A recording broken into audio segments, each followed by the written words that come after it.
আসসালামু আলাইকুম। সবাই কেমন আছেন? জানি বিশেষ করে ভালোই আছেন। এটা বিশেষ করে আমি একটু কথা বলি। কথা হইল কোনটা যে ভারত আমাদের সংখ্যালঘু নিয়ে বেশি ফালাফালি করে। তো ভারতের মধ্যে যে মুসলিম সংখ্যালঘু যেন আছে, তো হেগিলি না হের দেশের মধ্যে আগুন জ্বলতেছে, মণিপুর পুড়তেছে, এরপরে আবার এদিকে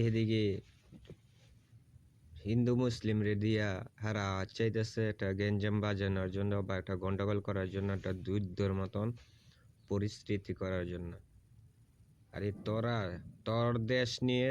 তুই থাক, তোর দেশের মধ্যে কি হইতেছে সেইটা নিয়ে ভাব। বাংলাদেশ নিয়ে কোনো গবেষণা করিস না। আর গবেষণা কইরা বাংলাদেশের লগে টক্কর দিয়া কোনো কিছুই হইতো না। একটা কি জানোস, একটা গবেষণা হইছে কোনটা যে আমাদের দেশ, আমাদের মুসলিম দেশ 90% মুসলিম কান্ট্রি। বাংলাদেশ হচ্ছে 90% মুসলিম কান্ট্রি। তো এদের মধ্যে তোরা চাইতেছ সংখ্যালঘু, তো সংখ্যালঘু হিন্দু বৌদ্ধ খ্রিস্টান, এটি আমাদের দেশ, আমাদের দেশের মানুষ। আমাদের দেশের মানুষ কি করব না করব, ঠিক আছে, ওইটা নিয়ে যদি তোরা যদি এতই মাথা ঘামাস, ঠিক আছে, তো তোরা লয়ে যা ভারতের মধ্যে হিন্দু বৌদ্ধ খ্রিস্টান লয়ে যা, ঠিক আছে, তোরা লয়ে যা, দেখি পারস কিনা। যদি পারস, ওইটা যদি পারস যে না আমাদের হিন্দু ভাইদের বাংলাদেশের তো আমরা নিয়ে আসবো, যদি এই ক্ষমতাটা যদি তাহলে লয়ে যা, সমস্যা নাই। তোরা যদি নিয়ে রাখতে পারস তোর লয়ে যা। এই ধরনের কোনো কথা কার্য এগুলি করবি না, ঠিক আছে। তোদের হইছে কোনটা, তখন জাল হইছে কোনটা, তখন শেখ হাসিনা আমাদেরকে দূর থেকে, শেখ হাসিনা দূর থেকে এখানে বসে বসে, ভারতে বসে বসে যে একটা নিউজ দিব, টেহা তো অবৈধ টেহা নিছে, জনগণের পাবলিকের টেহা নিয়ে থুয়ে দিছে তব কাছে, বুঝছ, তব কাছে জনগণের টেহা আছে, ঠিক আছে। বাংলাদেশের 18 কোটি মানুষের টেহা আছে শেখ হাসিনার কাছে, বুঝছ। তো ওইটা কোনো কথা না, ঠিক আছে। ইন্টার মাধ্যমে, ঠিক আছে, শেখ হাসিনার ইন্টার মাধ্যমে নিতে হবে। আর যদি তোরা যদি যুদ্ধ করতে চাস, আমরাও প্রস্তুত আছি, আমরাও প্রস্তুত আছি। তোরা যদি যুদ্ধ করতে চাস তো অমুক দিন করবো, অমুক তারিখ করবো, ঠিক আছে, তা আমরাও রেডি, ঠিক আছে। ডক্টর ইউনূস রে এতই সহজ ফালাই দিতে, এটাকে আমরা কি তব রাষ্ট্র চালানোর লেগে কি আমরা কি চা বিক্রেতাকে দোকানতে নেই না বয়সি, না শান্তি হিসাবে নোবেল জয়কে বয়সি আমরা, বুঝতে পারছস। ভালো করে কই, ঠান্ডা মাথায় কই, বাংলাদেশ নিয়ে কোনোদিন কথা বলবি না। আর বিশেষ করে ভারতের স্যাটেলাইট, আমি স্যারকে বলবো ভারতের স্যাটেলাইটকে বন্ধ করার জন্য, ব্যান করার জন্য। ভারতের কোনো চ্যানেল স্যাটেলাইট কোনো চলবে না, কোনো ভারতের এখানে কোনো দালালি চলবে না। বিশেষ করে আমি আর একটা কথা বলি, বিশেষ করে যতই কিছুই হোক, আমরা কাকে লগে রাখবো, কাকে কি করব না করব, আমরা পাকিস্তানের তেনে কি আসবেন না আসবো, এটা কি তক কাছে জিগাবো? আমার জাতি ভাই, মুসলিম কান্ট্রি, আমরা হইছি মুসলিমরা জাতি ভাই, বুঝছ। আবার ঠিক আছে, যদি বেশি মাতামাতি করস, বাংলাদেশ আবার হীরা পাকিস্তান হবে, বুঝতে পারছ। আবার হীরা পাকিস্তানের আন্দোলন ডাকতে হবে পাকিস্তান করার জন্য। বেশি উতরাইস না, আর বেশি উতরানো ভালো না, বুঝতে পারছস। তক কাছে এই যে এইভাবে যেন চিপদা ধরুম, তবে চিপদা যেন ধরুম, এই চিপি একবারে শেষ করে আলাম, জানোস, বুঝতে পারছত কি কইছি। আর আওয়ামী লীগের যত কটা কুত্তা আসত, দালালি আছে বাংলাদেশের মধ্যে কোনো ইন্ডিয়ারও দালাল চলবে না আর আওয়ামী লীগের কোনো দালালি চলবে না বুঝতে পারছ বালা করে কয়ে দিতেছি মাথায় নিস এটা শেখ হাসিনার দেশ না শেখ হাসিনার বাহিরের দেশ না ঠিক আছে এটা 2024 সালের ডক্টর ইউনূসের দেশ সারা বাংলাদেশের জনগণের দেশ 18 কোটি মানুষের জনগণের দেশ ইউনূসেরও দেশ না ডক্টর ইউনূসেরও দেশ না ঠান্ডা মাথা ঠিক আছে ঠান্ডা মাথার দেশ চালাইতে দে ঠিক আছে দেশের মধ্যে যত কটা নৈরাজ্য স্বীকার করতেছ ঠিক আছে নৈরাজ্য স্বীকার করার দরকার নাই আর বাংলাদেশের মধ্যে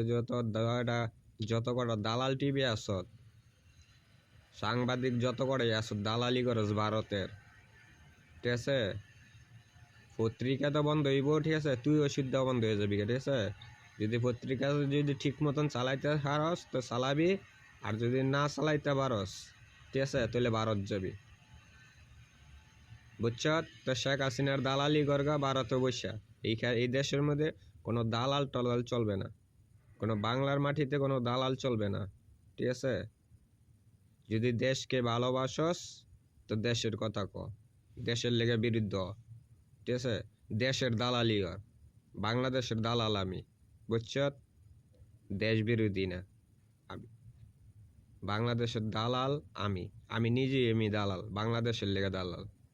আমার দেশ কিভাবে বাঁচবো আমার দেশ কিভাবে কি করবো না করবো এটা আমরা বুঝবো সারা বাংলাদেশের জনগণ বুঝবো বুঝতে পারছ এটা কারো বাবার দেশ না ওই যে স্পেনকে নিয়ে আন্না বয়াবি সংখ্যালঘুগুলো ইয়ে করবি তো স্কেন কি স্কেন মানিটা কি স্কেন মানি বুঝোস যে স্কেন গেলে যেন ফালাফালি করতেছ হ্যাঁ একটা সন্ত্রাসী দল স্কেন মানি একটা সন্ত্রাস তো এই 16-17 বছর ধরে যেন ঠিক আছে 16-17 বছর ধরে যেন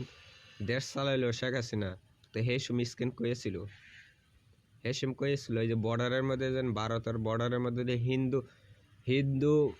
হিন্দু সন্তান হেডি কয়েছিল যেন বর্ডারের মধ্যে গুল্লি করে যেন মাইরা জুলাই থয়ে দিত তারার বেড়ার মধ্যে তো হেসুম কয়েছিল ওসম কয়েছিল তো হেসুম কি হিন্দু মুসলিম মরে নাই হেসুম কি হিন্দু মরে নাই তো হেসুম মিডিয়া চালাইলি নাকি লিগা দালাল লিচ্ছ দাস বাঞ্চদের ঘরে বাঞ্চদের দালাল লিচ্ছ দাস একবার ফাইরালাম ওই তুই বন্ধ করিস না কি তুই কি তোদের ভারতের দালালি করতে বুঝছে এর মধ্যে দালালি দাস এর মধ্যে থাপ রায় দেন দা করালাম একবারে বন চটকনা দিয়া একবারে থাপ রায় দেন দা করালাম মাদার চোদের ঘরের মাদার চোদেরা ইহুদির বাচ্চারা জানি গন্ডাকার ঠিক আছে তবে যদি এতে হোগা ফোরা তো শেখ হাসিনার রাখসত কে লিগা শেখ হাসিনা একটা তো শেখ হাসিনার জুলাই তুই দে তোরা তো কইস তুই চিকিৎসা বন্ধ করে দে মই করে দে তো দে বন্ধ করে দে তোরাই তো মরতাস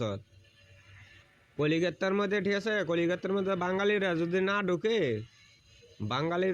না ঢুকে ঠিক আছে তো কলিকাতা চলতো না 2 দিন পরে তোরাই ভিক্ষা করে খাবি তোর দেশ উন্নত বিশেষ করে আমার সেনাবাহিনী ভাইদেরকে বলছি নৌবাহিনী বিমান বাহিনী 3 বাহিনীকে আমি বলছি আপনারা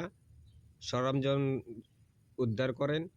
অস্ত্র কীভাবে আনতে হইব কোন জায়গাতে না আনতে হইব কোন জায়গাতে না আনতে হইব এটা আনার চেষ্টা করেন বাংলাদেশের লগে ভারতের লগে যেন একটা যুদ্ধ হবে